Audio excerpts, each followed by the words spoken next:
হাদিসে রাসূলুল্লাহ সাল্লাল্লাহু আলাইহি ওয়াসাল্লাম বলছেন, ততদিন পর্যন্ত কিয়ামত হবে না যতদিন না হুদনা, তোমাদের মধ্যে আর রোমানদের মধ্যে চুক্তি না হচ্ছে। তো রোমান এম্পায়ার, যে রোমান এম্পায়ারের রাজধানী ছিল আজকের তুরস্কের ইস্তাম্বুল, ওমর রাদিয়াল্লাহু তাআলা আনহুর আমলে, উমাইয়া খেলাফতের আমলে, আব্বাসী খেলাফতের আমলে মুসলমানেরা কোনো দিন তুরস্ক বিজয় করতে পারেনি। তুরস্ক বিজয় হয়েছে উসমানীয় খেলাফতের আমলে, তুরস্ক বিজয় হয়েছে। এই জন্য আজ মনে হয় তুরস্ক ইসলামী রাষ্ট্র, কিন্তু আসলে তুরস্ক ছিল খ্রিস্টানদের হেডকোয়ার্টার, রোমান এম্পায়ারের হেডকোয়ার্টার। এবং হাদিসের ভাষ্য বলছে হয়তো আবারও তুরস্ক মুসলমানদের হাতছাড়া হতে পারে, কেননা কিয়ামতের পূর্ব মুহূর্তে আল্লাহ নবী বলছেন ফাতহে কুস্তান্তনিয়া, কনস্টান্টিনোপল বিজয় হবে, ইস্তাম্বুল বিজয় হবে। ইস্তাম্বুল তো এখনই মুসলমানদের হাতে আছে, তাহলে কিভাবে মুসলমানেরা বিজয় করবে কিয়ামতের পূর্ব মুহূর্তে? তো আমি যেটি বলছিলাম যে এই জেরুজালেমের গুরুত্ব বোঝানোর জন্য যে কিয়ামতের পূর্ব মুহূর্তে রোমান খ্রিস্টানদের সাথে মুসলমানদের চুক্তি হবে, চুক্তির ভিত্তিতে রোমান খ্রিস্টান এবং মুসলমানেরা এক তৃতীয় পক্ষের বিরুদ্ধে যুদ্ধ করবে। সেই তৃতীয় পক্ষ কারা হবে? সম্ভাব্য ইহুদিরা হতে পারে, আরও অন্য কেউ হতে পারে, কিন্তু সমূহ সম্ভাবনা আছে যে তৃতীয় পক্ষ হবে ইহুদিরা। রোমান খ্রিস্টান আর মুসলমানেরা একত্রিত হয়ে তাদের বিরুদ্ধে যুদ্ধ করবে এবং এই যুদ্ধে বিজয় হবে। এই যুদ্ধে বিজয় হওয়ার পর একজন খ্রিস্টান এভাবে ক্রুশ উত্তোলন করে বলবে যে ক্রুশের বিজয় হোক, বা ক্রুশের কারণে আমরা বিজয়ী হয়েছি। তখন আরেক মুসলমান লাফ দিয়ে উঠে সেই ক্রুশকে ভেঙে দিবে। যখন আরেক মুসলমান লাফ দিয়ে উঠে ক্রুশকে ভেঙে দিবে, তাকবীর ধ্বনি দিবে, তখন খ্রিস্টান এবং মুসলমানের যে চুক্তি হয়েছিল চুক্তি লঙ্ঘন হয়ে তারা মুখোমুখি দাঁড়িয়ে যাবে যুদ্ধের জন্য। যখন খ্রিস্টান এবং মুসলমানেরা মুখোমুখি দাঁড়িয়ে যাবে যুদ্ধের জন্য, আর তারা উভয়ই জনবহুল, খ্রিস্টানরা আজকেও জনবহুল, সেই দিনও জনবহুল থাকবে। 80টা পতাকার অধীনে তারা একত্রিত হবে, এক এক পতাকার অধীনে 12,000 করে সৈন্যবাহিনী থাকবে।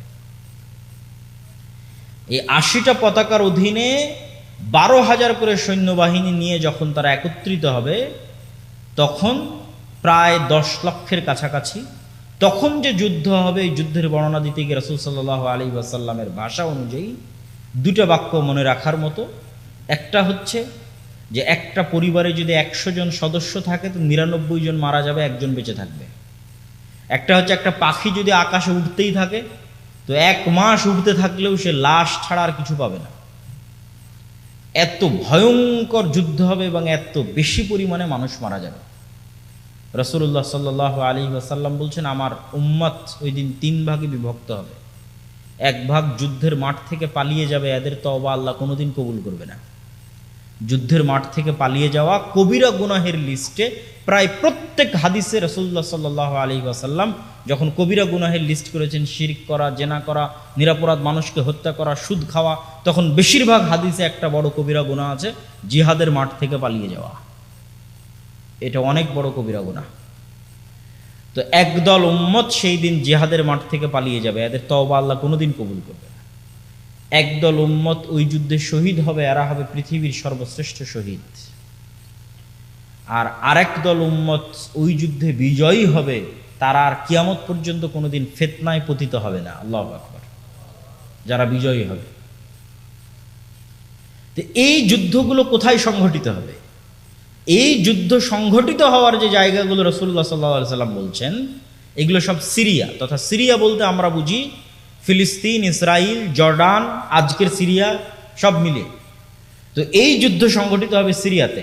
আমাক এবং দাবেক নামক জায়গায় রোমানরা সেনাবাহিনী সমাবেশ ঘটাবে। এই আমাক এবং দাবেক হচ্ছে সিরিয়ার তুরস্কের সীমান্তবর্তী অঞ্চল। আর গুতা নামক জায়গায় মুসলমানদের হেডকোয়ার্টার হবে, এটা হচ্ছে দেমাস্কের নিকটবর্তী অঞ্চল। তাহলে সিরিয়ার গুরুত্ব কিয়ামতের পূর্ব মুহূর্তে সংঘটিত হওয়া প্রত্যেকটা ঘটনার সাথে আছে। এখানে আরো একটি বিষয় আপনাদের মনে রাখতে হবে, কেন সিরিয়ার গুরুত্ব আছে। এই জন্য গুরুত্ব আছে যে মক্কা এবং মদিনা ফিতনা থেকে মাহফুজ, এমনকি দাজ্জালের ফিতনা পর্যন্ত মক্কা মদিনায় প্রবেশ করবে না। তাহলে মক্কা এবং মদিনায় মারামারি হওয়ার কোনো প্রশ্নই নাই, গন্ডগোল, যুদ্ধ বিগ্রহ হওয়ার কোনো প্রশ্নই নাই। এই জন্য রাজনৈতিকভাবে আর কোনোদিন রাজধানী মক্কা মদিনায় ফিরে যায়নি। খোলাফায়ে রাশিদিনের পর থেকে নিয়ে আজ পর্যন্ত, আজ 1400 বছর পার হয়ে গেছে, রাজনৈতিকভাবে কোনো শাসন আমলের রাজধানী আর মক্কা মদিনা হয়নি। কেন? ওইটা কিয়ামত পর্যন্ত ফিতনা থেকে মাহফুজ, দাজ্জালের ফিতনা থেকেও মাহফুজ। তাহলে হবে কোথায়? হবে তৃতীয় পবিত্রতম মসজিদ, তৃতীয় পবিত্রতম জায়গা যেখানে ইবাদতের জন্য সফর করা যায়। ইবাদতের জন্য পৃথিবীর 3টা জায়গা বাদে বাকি যে কোনো জায়গায় ইবাদতের উদ্দেশ্যে সফর করলে গুনাহ হবে। কেউ যদি বলে আমি দারুল উলুম দেওবন্দ যাব, মদিনা ইসলামী বিশ্ববিদ্যালয় যাব, আজহার বিশ্ববিদ্যালয় যাব, এমনকি কেউ যদি নিয়ত করে যে আমি নবীর কবর দেখতে যাব, তাহলে কিছু নেকি পেতে পারি, এই নিয়তে যদি যায় গুনাহ হবে। মসজিদে নববীতে সালাত আদায় করব, এই নিয়তে যাবে, নেকি পাবে। মসজিদে নববীতে চলে এসেছি তাই আল্লাহর নবীর কবর জিয়ারত করব, এটা ভিন্ন কথা। কিন্তু আমার নিয়ত যে আমি মসজিদে নববীতে যাব, এই সফরে নেকি আছে।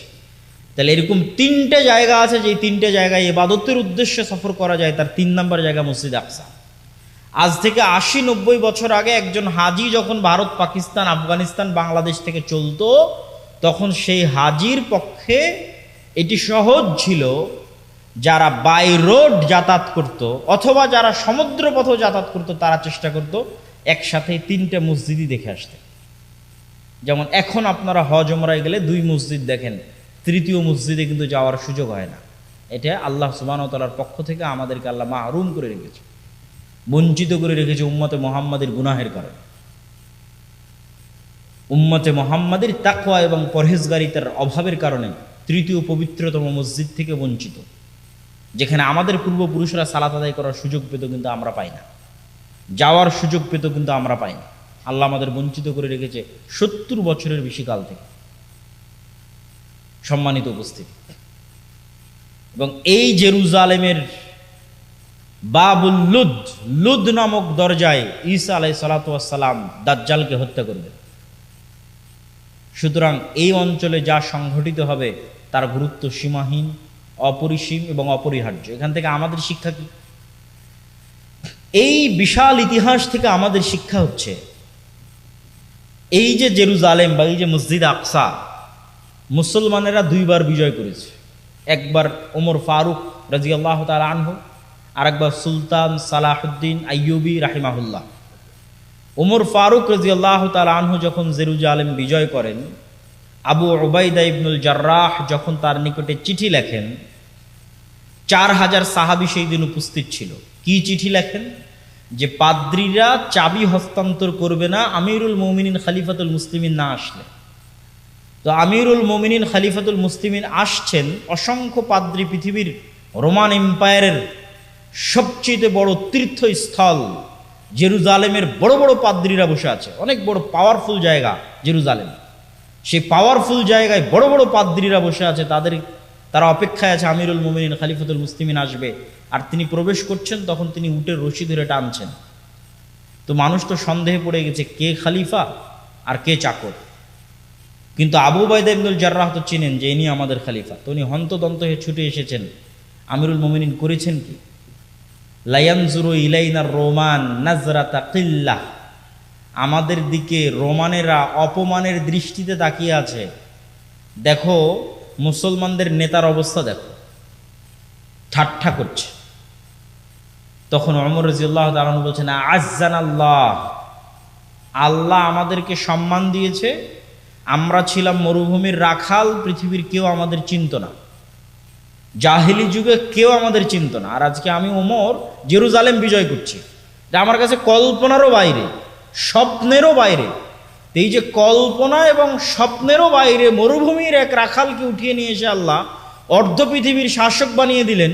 পৃথিবীর সবচেয়ে শক্তিশালী রোমান এম্পায়ারের নিকট থেকে জেরুজালেম ছিনিয়ে নিচ্ছেন আমিরুল মুমিনিন খলিফাতুল মুসলিমিন। এই যে সম্মান, এই যে মর্যাদা, এটা অর্জন আমরা জামা কাপড়, ঢং ঢিঠাং, বুদ্ধিমত্তা, চালাকি, কৌশল এগুলো দিয়ে অর্জন করিনি। এটা আমরা অর্জন করেছি ইসলামের অনুসরণ, পবিত্র কোরআনের অনুসরণ, হাদিসের অনুসরণের ভিত্তিতে। বলেন আল্লাহু আকবার।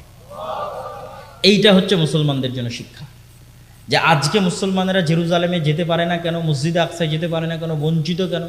আর ওমর ফারুককে আল্লাহ মসজিদে আকসা বিজয় করার মতো সম্মান কেন দিয়েছিলেন? আর আমরা বঞ্চিত কেন? আমরা ইসলাম থেকে, পবিত্র কোরআন থেকে বহু দূরে চলে গেছি। আমল, আখলাক, আকিদা, সেই আলোচনায় আমি এখনই কিছুক্ষণের মধ্যে ঢুকবো। তার আগে সালাহুদ্দিন আইয়ুবী রাহিমাহুল্লাহর কথাটাও বলে নিই। দ্বিতীয় যিনি বিজয় করেছিলেন তিনি হচ্ছেন সালাহুদ্দিন আইয়ুবী রাহিমাহুল্লাহ, এবং তিনিও এই বিজয়ের ক্ষেত্রে তার ইতিহাসও আমি আমার বই বিস্তারিত, আমার একটি বই আছে ফিলিস্তিন ও সমসাময়িক মুসলিম বিশ্ব, এখানে বিস্তারিত বর্ণনা দেওয়া আছে উনি কীভাবে বিজয় করলেন, হিত্তিনের যুদ্ধ কী হলো। সেখানকারও সারমর্ম হচ্ছে তাকওয়া, পরহেজগারিতা, আল্লাহ ভরসা। মুসলমানেরা কোনো যুদ্ধ শক্তি সামর্থ্য দিয়ে লড়েছে এর প্রমাণ আমি ইতিহাসে খুঁজে পাই। খালিদ বিন ওয়ালিদ মুতার যুদ্ধে লড়াই করছেন কয়েক লক্ষ সেনাবাহিনীর বিরুদ্ধে, তখনও খালিদ বিন ওয়ালিদের কাছে শক্তি সামর্থ্য খুব বেশি, সেনাবাহিনীর সদস্য সংখ্যা খুব বেশি, এটা জানা নাই। হিত্তিনের যুদ্ধে সুলতান সালাহুদ্দিন আইয়ুবী ইউরোপিয়ানদের বিরুদ্ধে যুদ্ধ করছে, ক্রুসেডারদের বিরুদ্ধে যুদ্ধ করছে, তখনও সুলতান সালাহুদ্দিন আইয়ুবীর কাছে টাকা পয়সা, ধন দৌলত, কৌশল, সেনাবাহিনী খুবই শক্তিশালী, এটার প্রমাণ খুঁজে পাওয়া যায় না। বেশিরভাগ যুদ্ধে মুসলমানেরা দুর্বল, কিন্তু তাহলে বিজয় কেন? আল্লাহর সাথে সম্পর্ক, গভীর সম্পর্ক, আল্লাহ সুবহানাহু ওয়া তাআলার উপর আস্থা, ভরসা এবং বিশ্বাস। এই জায়গায় মুসলমানদের সবচেয়ে বড় বিচ্যুতিতা কোথায় ঘটেছে? আমি যতবার এই জেরুজালেম নিয়ে পড়াশোনা করতে গেছি এবং আমার ইউরোপ সফর এবং ঔপনিবেশিক শাসন আমলের আমাদের উপর প্রভাব, এই তিনটে জিনিসকে যখন সারমর্ম করেছি, তখন আমার মনে হয়েছে, আমি আমার বহু বক্তব্যে বলেছি যে ফেরাউনের যুগের বানু ইসরাইল আর আজকের যুগের মুসলমান এক। আবারও বলি, ফেরাউনের যুগের বানু ইসরাইল, মুসা আলাইহিস সালাতু ওয়াস সালামের বানু ইসরাইল আর এখনকার বানু ইসমাইল এক। এবং এই বিশ্বাসটা আমার দৃঢ় হয়েছে কিভাবে সেটাও বলি। আপনি যখন সূরা বাকারা পড়বেন, সূরা বাকারাতে আল্লাহ সুবহানাহু ওয়া তাআলা লম্বা সময় যাবৎ বানু ইসরাইলের ঘটনা বলেছে। তো আমি নিজেও এর উত্তর খুঁজে পেতাম না যে একটা গোত্রের ঘটনা এত বিস্তারিত বলার দরকার কি। এক বানু ইসরাইলের ঘটনা দিয়ে কোরআন পরিপূর্ণ করা আছে, এত বিস্তারিত কেন? নিশ্চয় বানু ইসরাইলের ঘটনার উম্মতে মুহাম্মাদের সাথে কোনো কাজ আছে। বানু ইসমাইল তথা আমাদের সাথে বানু ইসরাইলের ঘটনার কোনো কাজ আছে, এই জন্য আল্লাহ বানু ইসরাইলের ঘটনা এত বিস্তারিত দিয়ে রেখেছেন। এবং বানু ইসরাইলের ঘটনা পড়লে আপনি দেখবেন তারা কতটা ছোট মন মানসিকতার, কতটা হীনম্মন্য এবং কতটা সংকীর্ণ চিন্তার অধিকারী ছিল বানু ইসরাইলেরা। তার দুই একটা উদাহরণ বলি, বেশি না বললেও সূরা বাকারাতে বিস্তারিত পাবেন, আমার ওই বইয়ের মধ্যে আরো বিস্তারিত পাবেন। দুই একটা কি, এই বানু ইসরাইল চোখের সামনে দেখলো যে আল্লাহ ফেরাউনের মতো জালেম শাসককে তাদের চোখের সামনে ডুবিয়ে দিলেন। বানু ইসরাইলের লোকেরা চোখের সামনে দেখেছে যে ফেরাউন ডুবে যাচ্ছে, নিজে চোখে দেখেছে। কোন ফেরাউন? যেই ফেরাউন তাদের ছেলে সন্তানদের জবাই করত।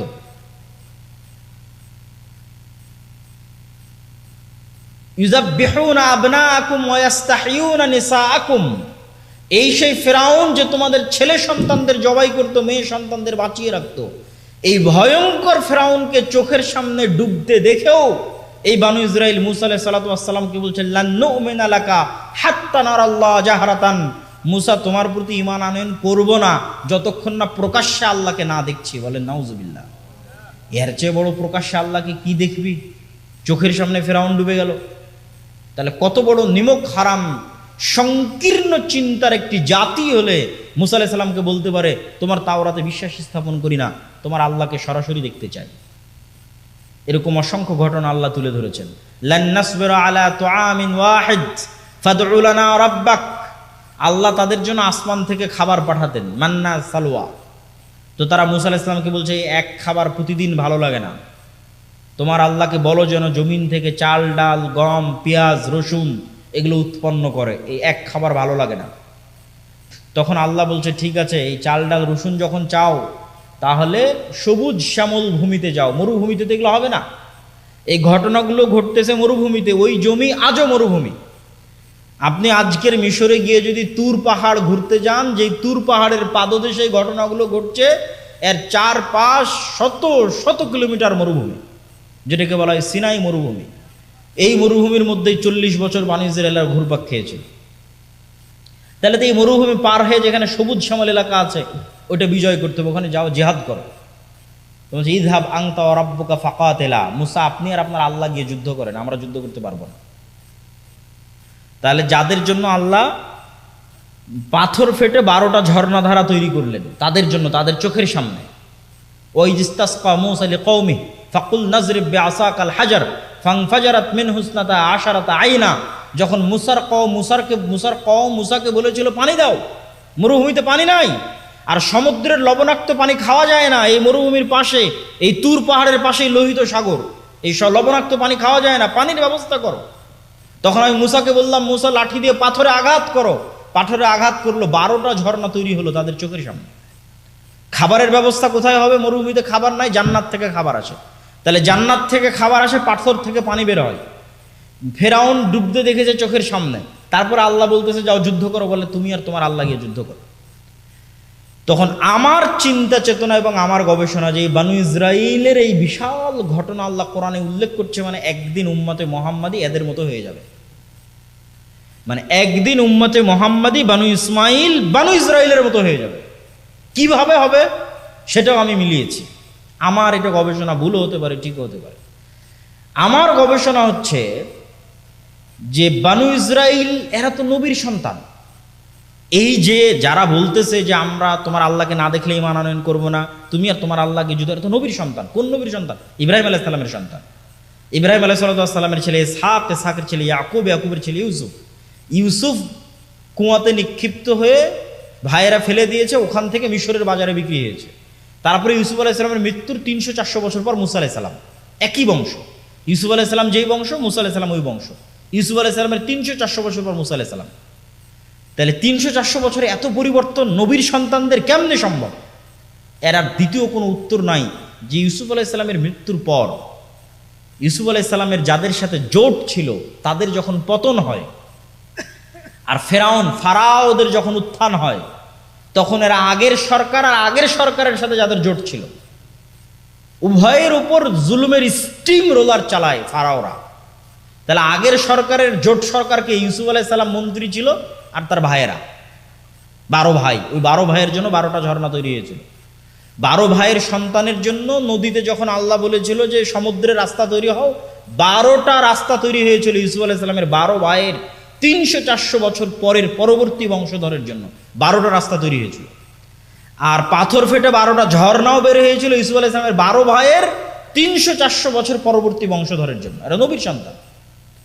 তাহলে এই 300-400 বছর ফেরাউনের গোলামি করতে করতে করতে করতে অন্তর ছোট হয়ে গেছে, আত্মমর্যাদা হারিয়ে ফেলেছে, গোলামের কোনো আত্মমর্যাদা থাকে না, নেতৃত্বের গুণ হারিয়ে ফেলেছে, মিথ্যা বলা, চুরি, ডাকাতি, দুর্নীতি, যত রকমের ধোঁকাবাজি, শঠতা, সকল কিছু গোলামি করতে করতে শিখে ফেলেছে।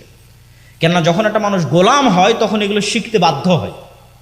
ধরেন আপনার এখানে সামনে যদি 2 জন গোলাম উপস্থিত করে দিয়ে আমি এটা একটা রুটি, খাবারের রুটি, আমি এভাবে নিক্ষেপ করলাম, তোমরা মারামারি করে খাও।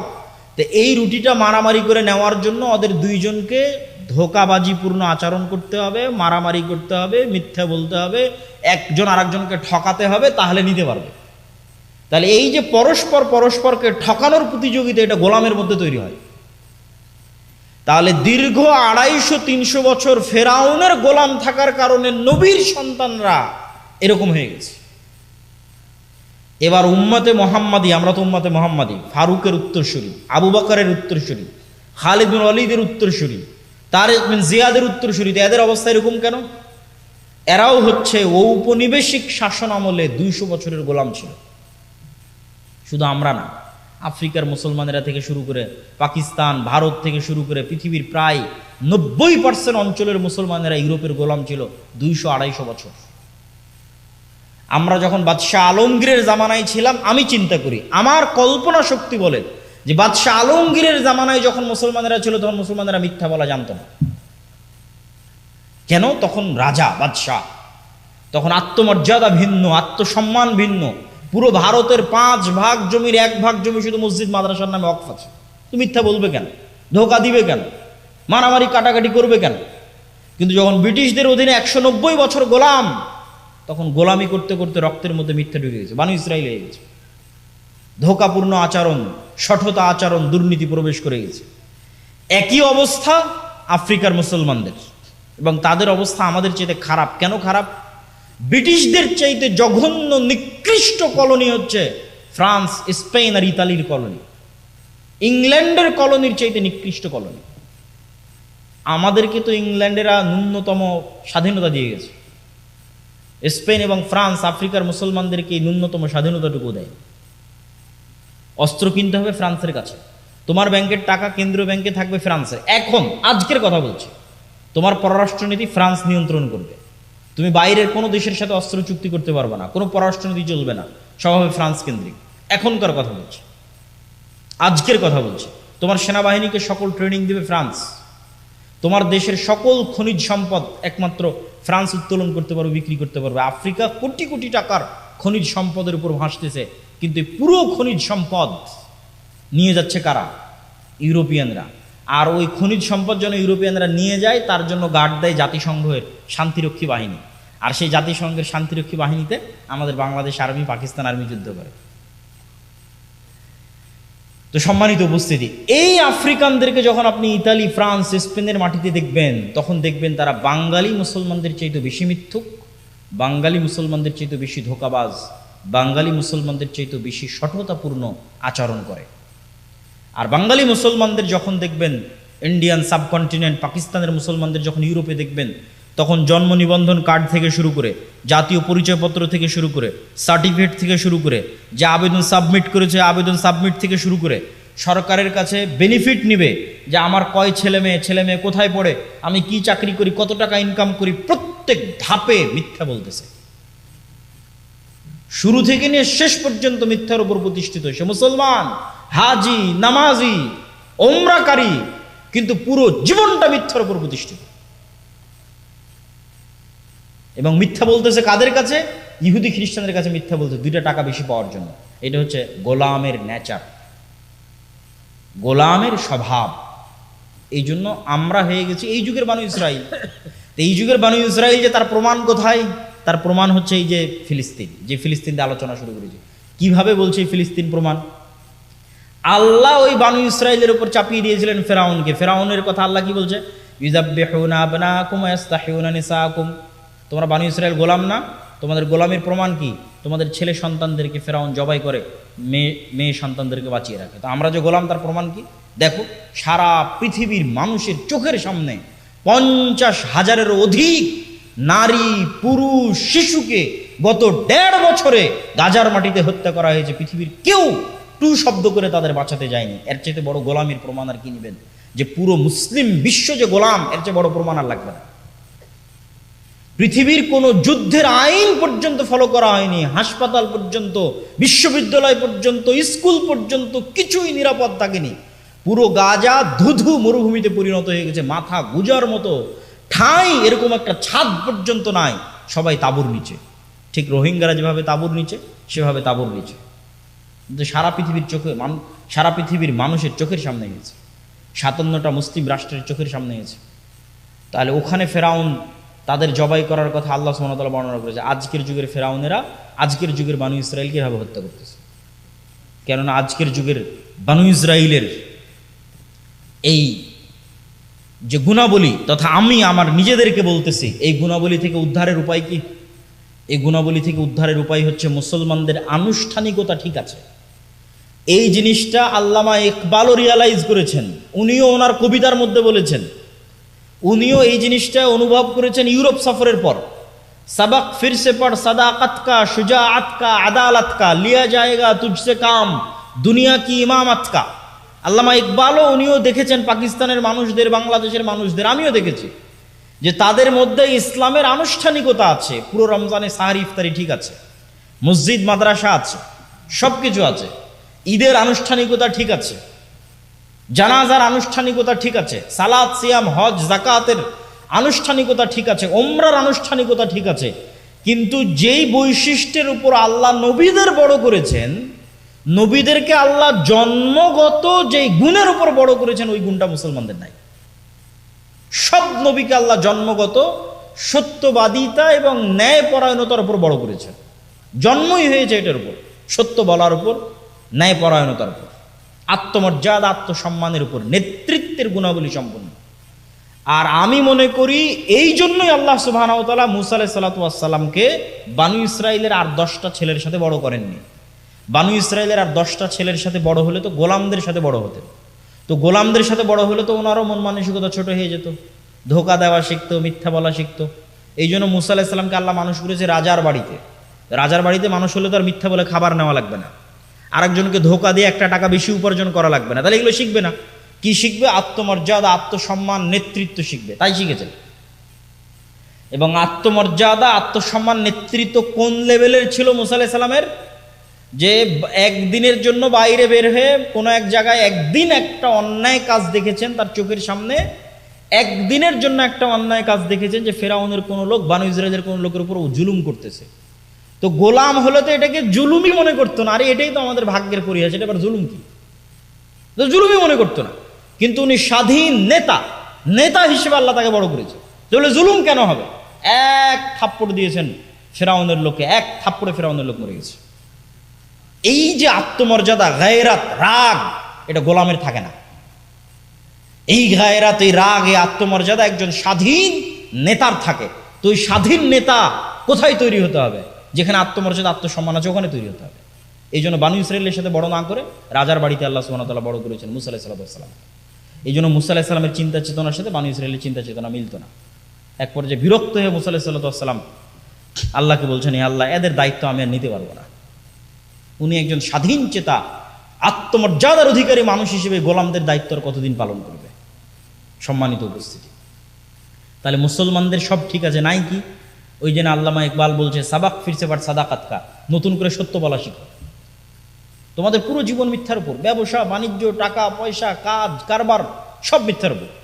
বাংলাদেশের গত 16 বছরে যারা এসপি, মন্ত্রী, এসি ল্যান্ড, ওসি, ডিসি যে পর্যায়ে দায়িত্ব পালন করেছে তার অন্তত 90% বেশি হবে এই যে এই সমস্ত জালসার সভাপতি, বিশেষ অতিথি, আর অন্তত 80% বেশি হবে একবার হলো ওমরা করেছে। কিন্তু ওর দায়িত্বের জায়গায় সবচেয়ে বড় মিথ্যুক, ওর দায়িত্বের জায়গায় সবচেয়ে বড় ধোঁকাবাজ এবং দুর্নীতিবাজ।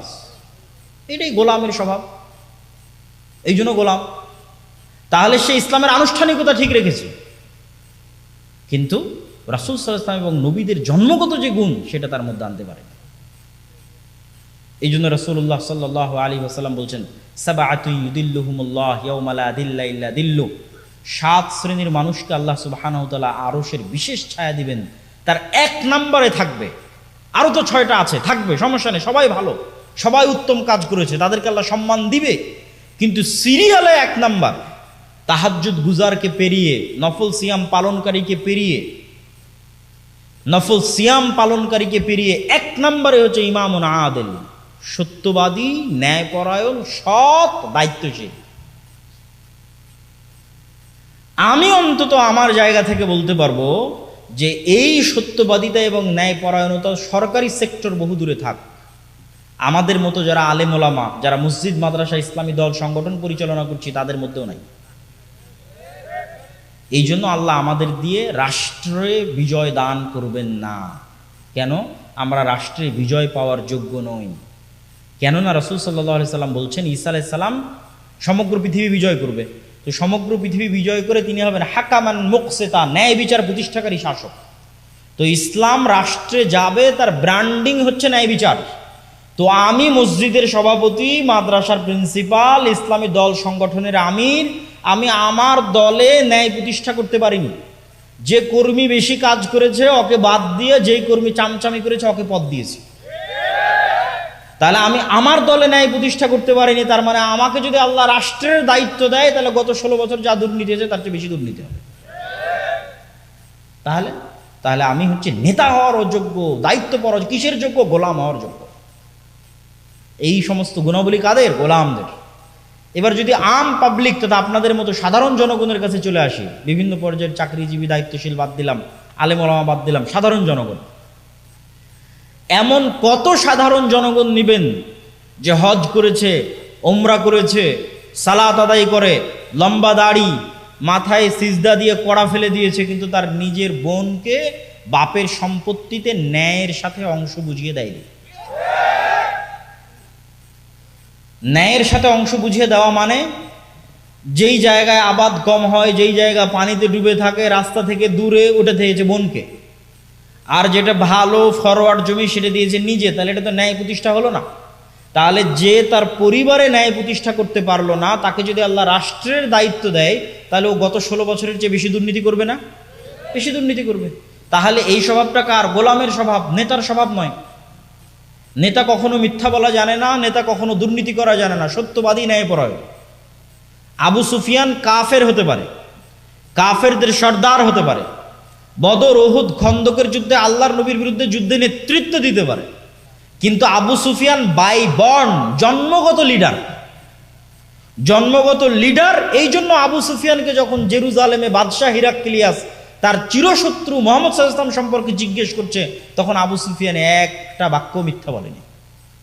তখন উনি কাফের, কিন্তু মিথ্যা বলা তো জানেই না, কেননা he is a by born leader, জন্মগত নেতা, তো কেমনে মিথ্যা বলবে?